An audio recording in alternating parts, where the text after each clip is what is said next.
नमस्कार दोस्तों, champions learning hub के यूट्यूब चैनल पर आपका हार्दिक स्वागत है। दोस्तों, आज हम साइकोलॉजी के 20 महत्वपूर्ण क्वेश्चन सोल्व करने जा रहे हैं जो आपके हर टीचर एलिजिबिलिटी एग्जाम में काम में आने वाले हैं। दोस्तों, समय न गवाते हुए पहला क्वेश्चन स्टार्ट करते हैं। बाल्यकाल में बालकों में गैंग निर्माण के विषय में कौन सा कथन सत्य है? जिसके ऑप्शन दे रखे हैं। फर्स्ट, उन्हें एक निश्चित दायरे के अंदर ही क्रियाशील रखा जाए। ऑप्शन सेकंड है, उनसे विद्यालय के अंदर ही क्रियात्मक कार्य करवाए जाएं। ऑप्शन नंबर थर्ड जो है, इस प्रकार के किसी गैंग की आवश्यकता बाल्यकाल में नहीं होती है। ऑप्शन नंबर फोर क्या है, उन्हें प्रौढ़ व्यक्तियों की देखरेख तथा निर्देशन में ही आगे बढ़ने की प्रेरणा देनी चाहिए। तो दोस्तों, यहाँ हमारा जो राइट आंसर हो जाएगा, राइट आंसर है हमारा यहाँ कि उनसे विद्यालय के अंदर ही क्रियात्मक कार्य करवाए जाएं। ये हमारा यहाँ राइट आंसर हो जाएगा। ठीक है दोस्तों, चलिए चलते हैं नेक्स्ट क्वेश्चन पे। नेक्स्ट क्वेश्चन हमारा क्या कहता है, बालक में सामाजिकरण के विकास का मुख्य उद्देश्य क्या है? कि बालक में जब सामाजिकरण का विकास होता है तो उसका मुख्य उद्देश्य क्या है? दोस्तों देखिए, ऑप्शन दे रखे हैं इसके चार। फर्स्ट ऑप्शन है व्यक्तिगत समायोजन में वृद्धि करना। सेकंड ऑप्शन है बालक की अभिव्यक्तियों का विकास करना। थर्ड ऑप्शन है समूह मानकों को अधिग्रहणशील बनाना।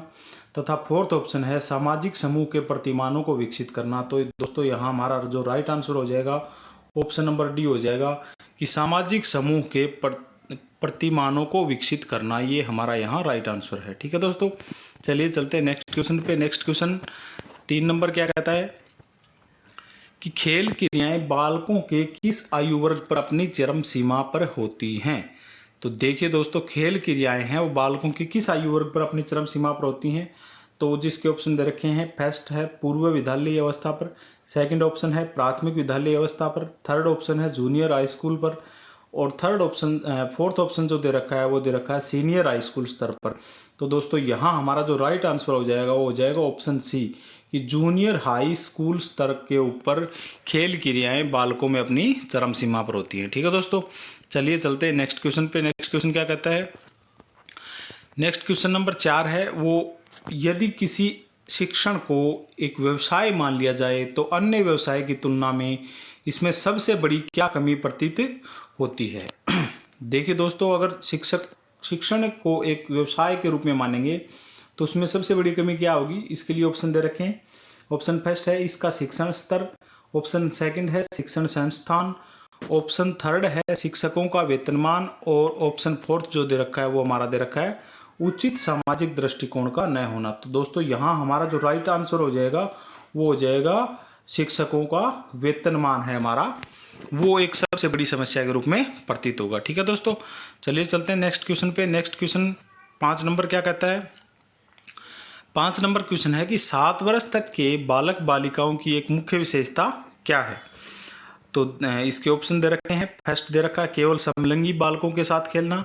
सेकंड ऑप्शन दे रखा है लिंग विभेद पर ध्यान नहीं देते। थर्ड ऑप्शन है मानव प्रवृत्तियों को प्रमुखता प्रदान करते हैं।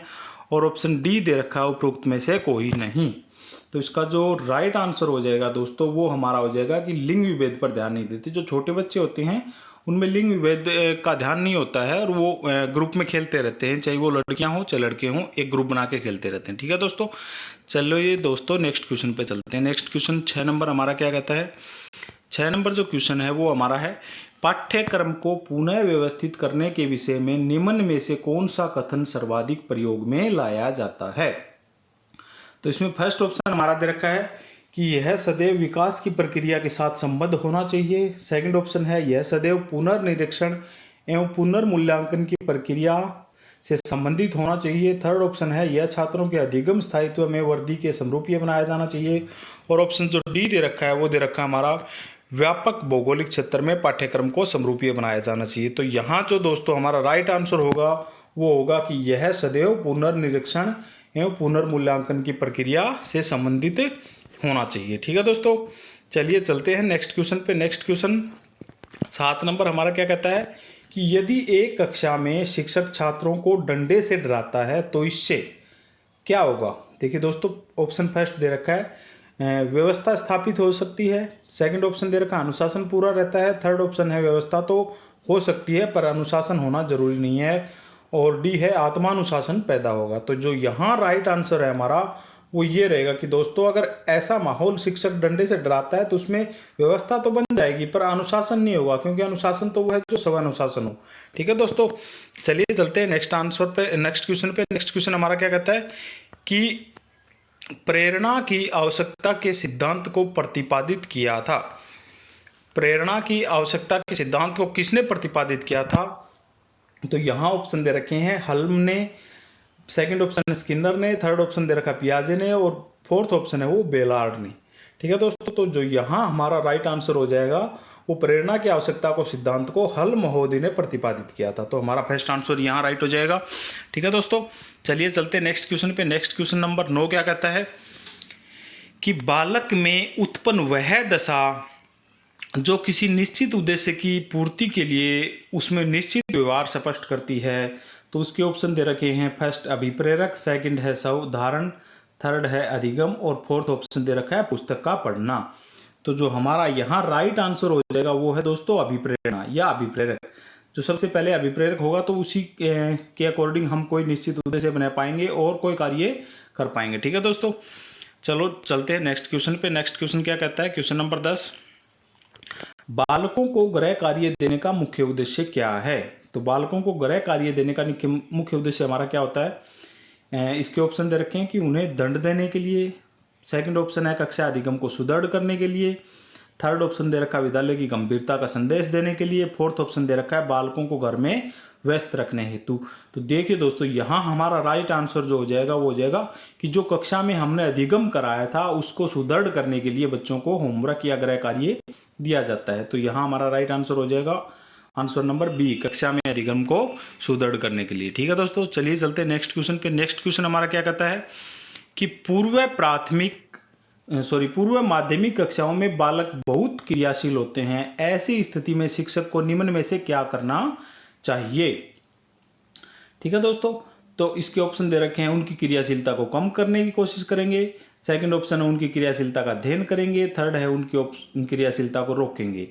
तो देखिए दोस्तों, तीनों जो ऑप्शन दे रखे हैं वो क्रियाशीलता को कम करने के लिए बता रखे हैं और बच्चों की क्रियाशीलता को कम नहीं करना चाहिए, क्योंकि क्रियाशील होंगे तभी वो कुछ क्रिएटिव होंगे, सृजनात्मक होंगे, कुछ सीख पाएंगे। तो इसका जो राइट आंसर हो जाएगा हमारा वो हो जाएगा राइट आंसर डी, कि उनकी क्रियाशीलता की सहायता से कुछ उपयोगी शिक्षा उनको देंगे। ठीक है दोस्तों, तो राइट आंसर हमारा यहाँ डी हो जाएगा। इसके बाद चलते हैं नेक्स्ट क्वेश्चन पे। नेक्स्ट क्वेश्चन नंबर 12 क्या कहता है?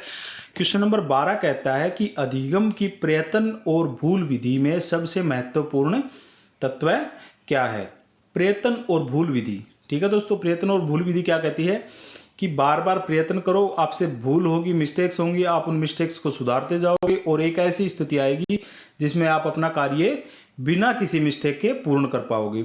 तो इस विधि के जो ऑप्शन बता रखे हैं वो क्या बता रखे हैं? फर्स्ट दे रखा है लक्ष्य प्राप्ति, सेकंड बता रखा प्रेरणा, थर्ड दे रखा सकारात्मक क्रिया और ऑप्शन फोर्थ हमारा दे रखा है अधिकाधिक अभ्यास। तो यहाँ राइट आंसर हो जाएगा हमारा कि अधिकाधिक अभ्यास जब हम करेंगे तो क्या है, यही प्रयत्न और भूल विधि कहती है कि अधिक से अधिक अभ्यास करना चाहिए। ठीक है दोस्तों, चलिए चलते हैं नेक्स्ट क्वेश्चन पे। नेक्स्ट क्वेश्चन 13 नंबर क्या कहता है कि कक्षा में अनुशासन की समस्या एक प्रमुख समस्या है, इसका प्रमुख कारण क्या है? तो इसके ऑप्शन दे रखे हैं, पढ़ाए जाने के विषय का विस्तार असीमित होना, ये भी एक समस्या है।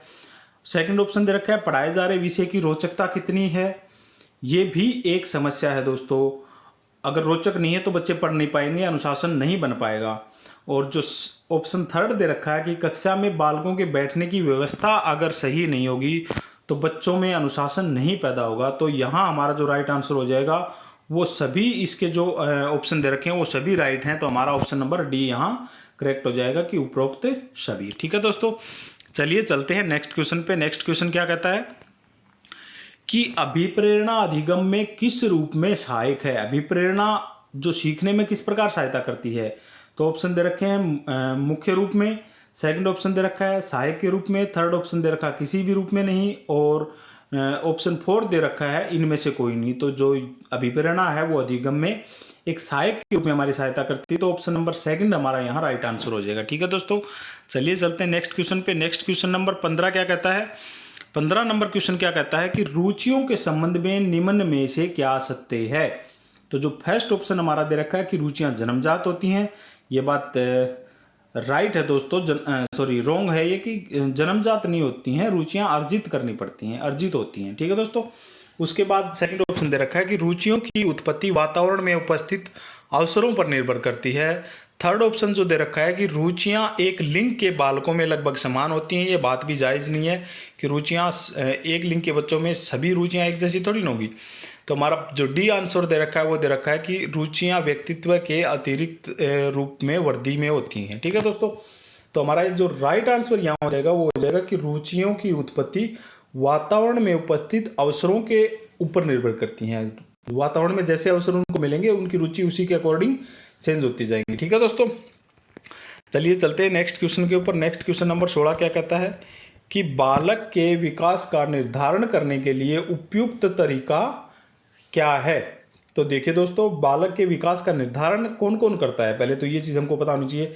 तो ये चीज़ ऑप्शन फर्स्ट क्या दे रखा है कि बालक की आनुवांशिक संरचना के द्वारा। सेकंड ऑप्शन दे रखा है बालक की आनुवांशिकता वातावरण दोनों की जटिल संरचना के द्वारा। थर्ड ऑप्शन दे रखा है बालक की इच्छा द्वारा। और फोर्थ ऑप्शन दे रखा है उपरोक्त में से कोई नहीं। तो देखिए दोस्तों, विकास है वो निर्भर करता है किसके ऊपर, वातावरण के ऊपर और आनुवांशिकता की जो गुणन है उसके ऊपर निर्भर करता है। ठीक है दोस्तों। तो ये जो यहाँ हमारा राइट आंसर हो जाएगा कि बालक की आनुवांशिकता तथा वातावरण दोनों की जटिल संरचना के द्वारा विकास का निर्धारण होता है। ठीक है दोस्तों। ऑप्शन नंबर बी हमारा यहाँ राइट आंसर है। चलते हैं नेक्स्ट क्वेश्चन पे। क्वेश्चन नंबर 17 क्या कहता है, किसी बालक को व्यवहार का उपयुक्त प्रशिक्षण देने हेतु आप किसे सर्वाधिक मानेंगे। कि अगर किसी बालक को व्यवहार का उपयुक्त प्रशिक्षण देना है, मतलब उसको व्यवहार बढ़िया करना सिखाना है, तो आप किसे सबसे ज़्यादा महत्व देंगे। तो ऑप्शन दे रखा है फर्स्ट है पुरस्कार को, सेकंड है सामाजिक प्रशंसा को, थर्ड ऑप्शन दे रखा है दंड को, और फोर्थ ऑप्शन दे रखा है समय को एक अच्छे व्यवहार के रूप में प्रस्तुत करके या उदाहरण के रूप में प्रस्तुत करके। तो देखिए दोस्तों, बच्चे हैं वो देख के सीखते हैं कि सामने वाला क्या कर रहा है, उसके अकॉर्डिंग बिहेव करने की कोशिश करते हैं। और ये बात खास करके टीचर्स के ऊपर लागू होती है कि बच्चे अपने टीचर को अपना आइडल मानते हैं और टीचर जैसा व्यवहार कर रहे हैं उसके अकॉर्डिंग बच्चे व्यवहार करने की कोशिश करते हैं। तो यहाँ जो हमारा राइट आंसर हो जाएगा कि समय को एक अच्छे उदाहरण के रूप में उनके सामने अगर प्रस्तुत करेंगे तो बच्चे उससे ज़्यादा सीख पाएंगे। ठीक है दोस्तों। ऑप्शन नंबर डी हमारा यहाँ राइट आंसर हो जाएगा। उसके बाद चलते हैं क्वेश्चन नंबर 18 पे। 18 नंबर क्वेश्चन क्या कहता है हमारा, 18 नंबर क्वेश्चन कहता है कि खोज पद्धति व आनुभविक प्रयासों को बल दिए जाने हेतु उपयुक्त समय है या कौन सा स्तर है। तो देखिए दोस्तों, इसके ऑप्शन दे रखे हैं प्राथमिक स्तर की शिक्षा, सेकंड है माध्यमिक स्तर की शिक्षा, ऑप्शन थर्ड दे रखा है महाविद्यालय शिक्षा, ऑप्शन डी दे रखा है विश्वविद्यालय की स्तर की शिक्षा। तो जो यहाँ हमारा राइट आंसर हो जाएगा दोस्तों वो हो जाएगा कि माध्यमिक स्तर की शिक्षा जो होगी उसमें बच्चे क्या है, उनको खोज पद्धति और खुद करके कुछ सीखने के लिए उनको प्रेरित करना चाहिए और वो कुछ न नया खोजेंगे, सृजनात्मकता उनमें बढ़ेगी। ठीक है दोस्तों। तो यहाँ option number B second option है हमारा, यहाँ वो राइट हो जाएगा कि माध्यमिक स्तर की शिक्षा में खोज पद्धति और अनुभवी प्रयासों पर बल दिया जाना चाहिए। ठीक है दोस्तों। चलिए चलते हैं नेक्स्ट क्वेश्चन नंबर 19 पे। 19 नंबर क्वेश्चन क्या कहता है दोस्तों, 19 नंबर क्वेश्चन में बी की जगह सी लिखा हुआ है, सी की जगह बी लिखा हुआ है, तो ये थोड़ा मिसप्रिंट है, देखिए। उसके बाद क्वेश्चन क्या कहता है कि बालकों में जन्म लेने वाले द्वंद्व उनके अंतः व्यक्तिक संबंधों पर भी प्रभाव डालते हैं। इन द्वंद्व में निहित है, क्या निहित है दोस्तों। तो यहाँ देखिए पहला ऑप्शन दे रखा है असुरक्षाएं, सेकंड ऑप्शन दे रखा है स्नायु असंतुलन, और थर्ड ऑप्शन दे रखा है असमताएं, और फोर्थ ऑप्शन दे रखा है व्यवहार के विघटन। तो जो यहाँ हमारा राइट आंसर हो जाएगा दोस्तों वो हो जाएगा यहाँ स्नायु असंतुलन से क्या है, द्वंद्व उत्पन्न होता है बच्चे में। ठीक है। तो जो यहाँ हमारा स्नायु असंतुलन है ये हमारा राइट आंसर हो जाएगा। चलिए चलते हैं नेक्स्ट क्वेश्चन के ऊपर। नेक्स्ट क्वेश्चन हमारा क्या कहता है कि आपकी कक्षा का एक बालक अल्पकालीन स्मृति की समस्या से ग्रस्त है, उसकी स्मृति निम्न में से कितनी अवधि की हो सकती है। ठीक है दोस्तों। अगर कोई बच्चा है जो अल्पकालीन स्मृति की समस्या से ग्रस्त है तो उसकी स्मृति या उसकी याददाश्त कितने समय की हो सकती है। तो वो देखिए उसके ऑप्शन दे रखे हैं। ऑप्शन फर्स्ट दे रखा है 10 सेकंड की, ऑप्शन सेकंड कहता है 20 सेकंड, थर्ड कहता है 30 सेकंड, और ऑप्शन फोर्थ कहता है 40 सेकंड। तो जो यहाँ हमारा राइट आंसर हो जाएगा दोस्तों वो हो जाएगा कि उस बच्चे की जो अल्पकालीन स्मृति की समस्या से ग्रस्त है उसकी स्मृति की अवधि होती है 20 सेकंड लगभग।